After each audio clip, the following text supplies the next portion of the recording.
Hi there. Gnosticism and this world. An anecdotal piece of evidence here. First of all, we start with it. What is it? It is what the Buddha called dukkha. Dukkha, dukkha, dukkha, he exclaimed. And there should be a way of like screaming dukkha, dukkha, dukkha, so that it means something rather than sort of, kind of. I mean, you're supposed to say it calmly, but like you want to scream it really. Um, Dukkha is it. It is suffering. There is something majorly wrong with one's life: despair, hopelessness, pain, emotional pain mostly. Pain about the past, pain about the present, pain about the future, anxiety, worry, all that kind of stuff. And there's a feeling that nobody really gives a damn. And they tell you that you're the one who got into it and you're the one who has to get himself out of it. CBT, cognitive behavior therapy, that's when they decide that you've got to train yourself that life isn't that bad. And of course, it is all relative because, I mean, if you're in Auschwitz, I mean, you know, you can afford to complain a bit about your living conditions and your prospects for the future, and compare your present terrible existence to life that you had before the Nazis decided to ship you off east. And so the CBT, cognitive behavior therapy, and they go into your core beliefs, and they want you not to catastrophize and deal with hot thoughts and all that kind of stuff. And then there's the Gnostic realization that what's wrong with you and what's wrong with the world, is exactly what's wrong with the world. This is the realm of the demiurge. This is the finite worlds. This is the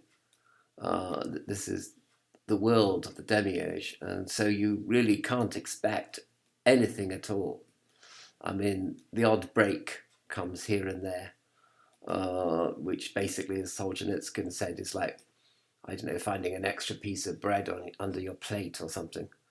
When he was in a concentration camp in the Gulag, or some little tiny thing happens which gives you a bit of hope that you might survive another day or another couple of days even. But what else can you expect? This is the world of the demiurge. We're not talking about heaven. We're not really even talking about hell either. We're just talking about this world, it. It is in this world. So that realization is actually a massive comfort. But you do have to keep telling yourself every day that this is it in the demiurge. This is the world of the demiurge. And some people worship the demiurge, and some people light candles to the demiurge and try to placate the demiurge. But I don't know. There's no placating him. There's no dealing with it. But the realization, daily realization, you have to keep listening to YouTube videos about this being the world of the demiurge, and not expecting too much from it really, and then of course you have to deal with it on the physical level, your despair, your emotional problems, your existential angst. I say physical level. I mean, let's talk about pharmaceutical drugs. I mean, basically, when you're on pharmaceutical drugs on a regular basis, and you don't have any major problems with them, that's usually when the psychiatric service sort of dumps you to the back of the queue. You're no longer an acute case, because your behavior, your external behavior, is being modified. And it doesn't really matter what you're feeling inside, so long as your behavior isn't erratic or irritable, or weird, as long as you're not acting antisocially on the medication. So that's kind of like it, really. So they're kind of happy. with you being on a medication, possibly for life, and that's their kind of job done, really. All this kind of like they send you to a psychologist and stuff, but it doesn't mean a damn thing, because as long as your external behaviour is fine, your existential angst is of no concern to them, and because they're on a budget. We're talking about. I mean, if you're private, I suppose, then you could go and see your therapist every week, as rich people do in America, and you just go round and round in circles. Talking therapy does nothing really, does it? So pharmaceutical drugs, yeah, you may not like them. They may make you crazy for a while, but that's a physical level. That's dealing with the brain as a biochemical computer that's gone wrong, that needs to be repatterned using pharmaceutical drugs. And let's face it, they're pretty good at doing that now, and the side effects are not that bad now. Um, Also, on the physical level, I mean, find out what you're allergic to. You could be allergic to petrochemicals, allergic to some stuff in the pharmaceutical drugs, in actual fact. But that's just too bad. So you can control your diet. You can eat less sugar. Milk products, cut them out. No caffeine, no cigarettes. Things like that. Do regular exercise. Look at your lifestyle, all that. So that's dealing everything on a physical level. That's dealing with it on a physical level. And since although it's an emotional angst, it is perhaps caused by some physical thing that happened to you in childhood, which was physical. A physical solution for a physical problem wrapped up in an existential angst or an emotional problem is not such a stupid idea. It's not a bad idea to deal with something on the physical level, since either the cause was physical or is physical, or it's a brain chemical imbalance, really, which is a physical thing. So you're not mixing the planes.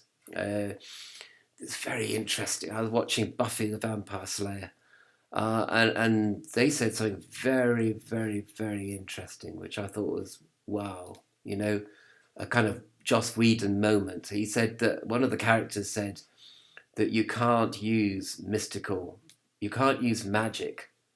to cure physical ailments. Very interesting. You can't, magic is for the mystical problems of the world. Um, it isn't for the medical. And if you try and combine the two, sometimes you can actually make the medical situation worse. Now, I know they were probably just trying to say that in the script because they didn't want people going off and waving magic wands over their mothers who had brain cancer, because they would have been in a lot of trouble if they'd said that.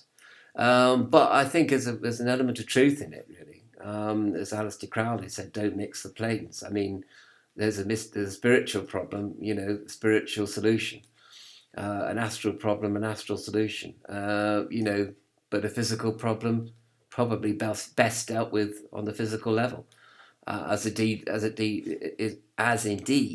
sometimes the physical problem is best dealt with on the cognitive level, hence cognitive behavior therapy on one hand, and also the daily realization that you can't expect any better from the realm of the demiurge. This is it.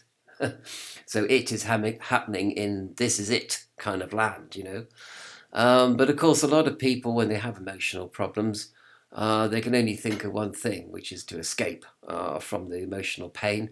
And then, of course, you can escape using all manner of things, illicit drugs with the side effects, escape using, I don't know, psychism, escape using regression therapy, the whole new age gamut of stuff, and waving crystals underneath you and all that. And well, Reiki's okay, but a lot of it is charlatanism, placebo effect, and it's escape. Really, you can escape into in the internet life, escape into social media, escape into computer games, become addicted to something, and then you can escape your pain, your pain, your emotional pain. You can escape from it which is the sort of monstrous emotional pain that is going to suck you into its void, into its, like the Dementor in Harry Potter, it's going to suck all the good out of you. So you have all this existential pain, which is sucking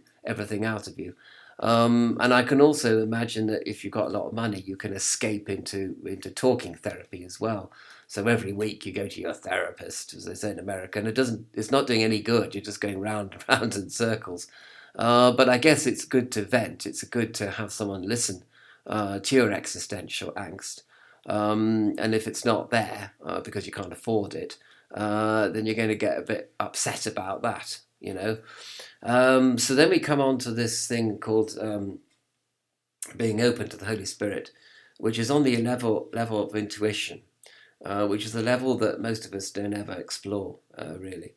And that is interesting because I think, you know, when we look at our escapist habits, we look at our cognition, which is just intellectual realization. It's not an emotional thing.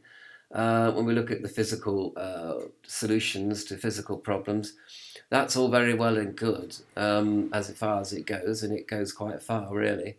Let's not knock it. You can't knock this world exactly. You just realize that it is the lower worlds. But here we are, sort of thing, in the here and now, in the physical world, like with our emotional angst. But being open to the Holy Spirit, this is a slightly mysterious thing, really. You might be able to visualize the Holy Grail, for example, which is what I do on a regular basis. And you contemplate universal sorrow and personal sorrow. And then something very mysterious happens, I have to say, although I'm not going to say too much about it, because if you say too much about it, you can actually jinx it, as a matter of fact. But anyway, so that's another reason for keeping things a bit private, a bit secret. But as a result of this intuition, this kind of, you kind of intuit the Holy Spirit and its workings.